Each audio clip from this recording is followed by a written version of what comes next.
Welcome back to the best book ever. Last week, we witnessed Jesus enduring 4 sham trials. This week, we will listen to the results of these trials and look at some of the prophecies surrounding the crucifixion of Jesus. The retelling will flow between the 4 Gospels to give you the most complete picture possible, beginning with Matthew 27:27 to 31. Then the governor's soldiers took Jesus into the praetorium and gathered the whole company of soldiers around him. They stripped him, put a scarlet robe on him, and then twisted together a crown of thorns and set it on his head. They put a staff in his right hand. Then they knelt in front of him and mocked him. "Hail, King of the Jews!" they said. They spit on him and took the staff and struck him on the head again and again. After they had mocked him, they took off the robe and put his own clothes on him. Then they led him away to crucify him.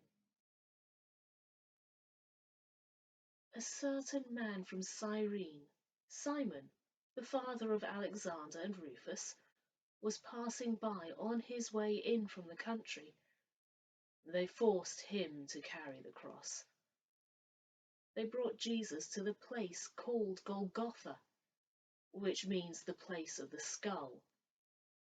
Then they offered him wine mixed with myrrh, but he did not take it. A large number of people followed him, including women who mourned and wailed for him. Jesus turned and said to them, "Daughters of Jerusalem, do not weep for me. Weep for yourselves and for your children, for the time will come when you will say, 'Blessed are the childless women, the wombs that never bore, the breasts that never nursed.' Then they will say to the mountains, 'Fall on us,' and to the hills, 'Cover us.' For if people do these things when the tree is green, what will happen when it is dry?" 2 other men, both criminals, were also led out with him to be executed. When they came to the place called the Skull, they crucified him there, along with the criminals, one on his right, the other on his left. Jesus said continually, "Father, forgive them, for they do not know what they're doing." And they divided up his clothes by casting lots. The people stood watching. The rulers even sneered at him. They said, "He saved others, let him save himself, if he is God's Messiah, the chosen one." The soldiers who came up and mocked him, they offered him wine vinegar and said, "If you're the King of the Jews, save yourself." There was a written notice above him which read, "This is the King of the Jews." One of the criminals who hung there hurled insults at him. "Aren't you the Messiah? Save yourself and us." But the other criminal rebuked him. "Don't you fear God," he said, "since you are under the same sentence? We are punished justly, for we are getting what our deeds deserve.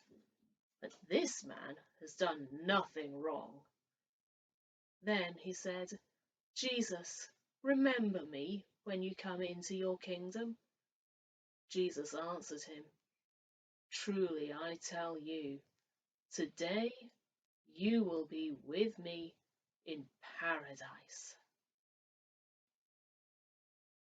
Near the cross of Jesus stood his mother's sister, Mary, the wife of Cleopas, and Mary Magdalene.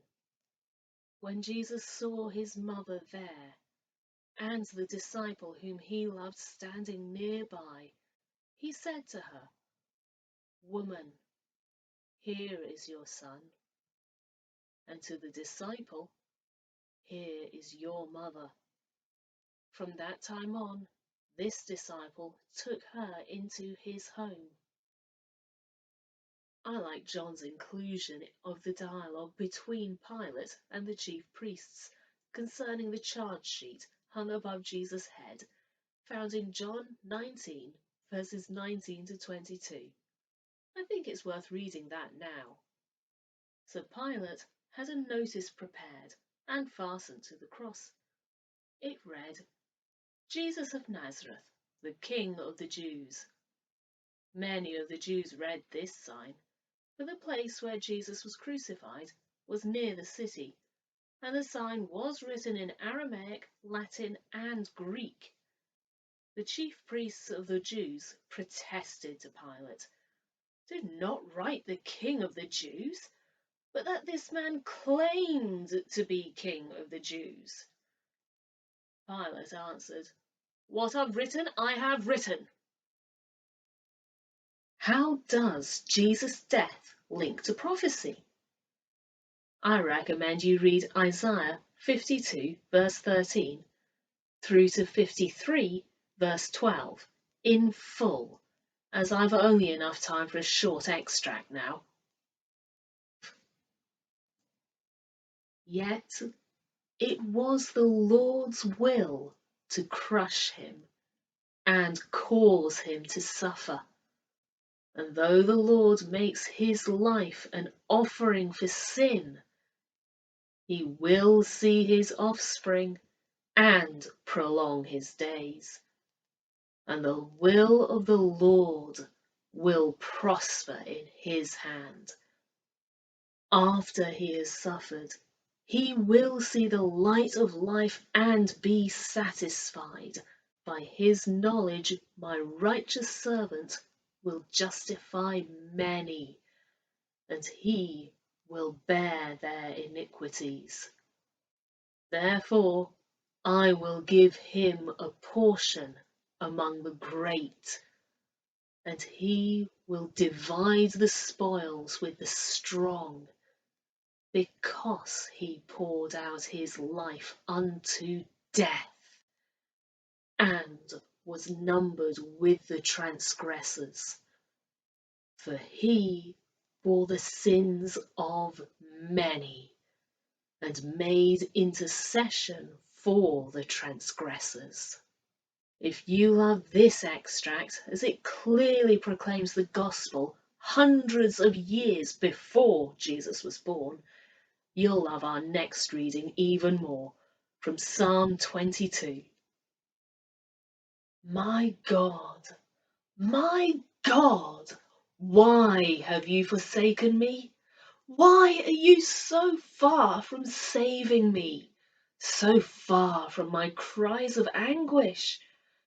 My God, I cry out by day, but you do not answer, by night, but I find no rest.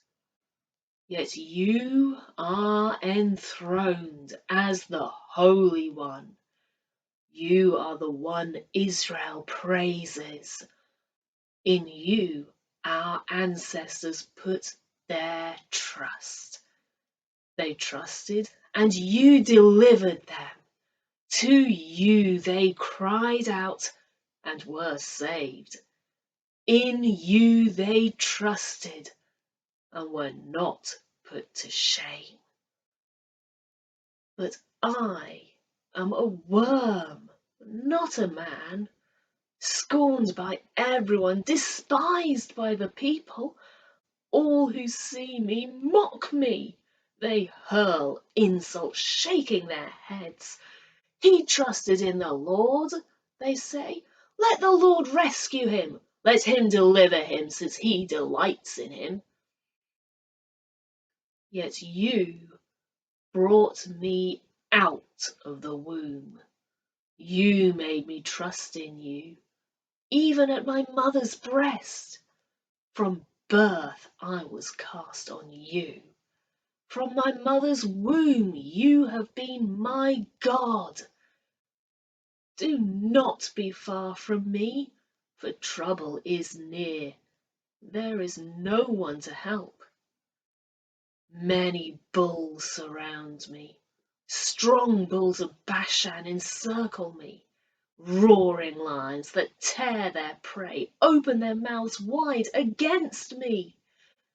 I am poured out like water. All my bones are out of joint.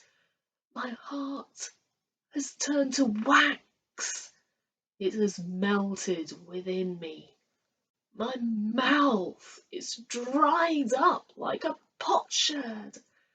My tongue, it sticks to the roof of my mouth. You lay me in the dust of death. Dogs surround me. A pack of villains encircles me. They pierce my hands and my feet. All my bones are on display. People stare and gloat over me. They divide my clothes among them, cast lots for my garment. But you, Lord, do not be far from me. You are my strength. Come quickly to help me. Deliver me from the sword, my precious life from the power of the dogs. Rescue me from the mouth of lions. Save me from the horns of the wild ox. I will declare your name to my people. In the assembly I will praise you. You who fear the Lord, praise him! All you descendants of Jacob, honour him. Revere him, all you descendants of Israel, for he has not despised or scorned the suffering of the afflicted one. He has not hidden his face from him, but has listened to his cry for help. From you comes the theme of my praise in the great assembly. Before those who fear you, I will fulfill my vows. The poor will eat and be satisfied. Those who seek the Lord will praise him. May your hearts live forever. All the ends of the earth will remember and turn to the Lord, and all the families of the nations will bow down before him. The dominion belongs to the Lord, and he rules over the nations. All the rich of the earth will feast and worship. All who go down to the dust will kneel before him. Those who cannot keep themselves alive. Posterity will serve him. Future generations will be told about the Lord. They will proclaim his righteousness, declaring to a people yet unborn, he has finished it! Sorry, that was a long reading, but I hope you agree it was worth it. If you need further evidence of the crucifixion prophesied in the Old Testament, look at the events of the first Passover and the bronze snake found in Numbers 20, verses 4 to 9. Well, we've gone over time. I'll see you next time when we look closer at how Jesus died and the attempt to keep him in the grave. God bless you. I'll see you soon. Bye.